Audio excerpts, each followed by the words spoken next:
বাচ্চাটা খুব দুর্বল। দুর্বল আজ, কাল শক্তিশালী হবে। ওরে হাল্ক, তুমি তো এখনো রোগা। আজ রোগা, কাল শক্তিশালী।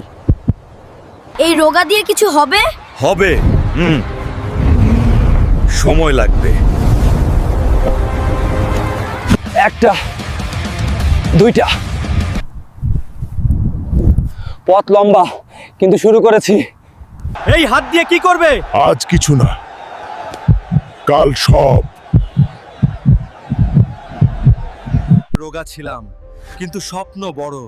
প্রতিদিন একটু একটু বড় হব। রোগা ছিলাম, কারণ হাল ছাড়ি নাই। আজ শরীর কথা বলে। বন্ধুরা, আমি অনেক কষ্ট করে ভিডিও বানাই। যদি আমার ভিডিওগুলো তোমাদের ভালো লাগে তাহলে লাইক, কমেন্ট, শেয়ার আর সাবস্ক্রাইব করতে ভুলবা না। পরবর্তী ভিডিও পেতে চাইলে আমার এই চ্যানেলটাকে সাপোর্ট দিও।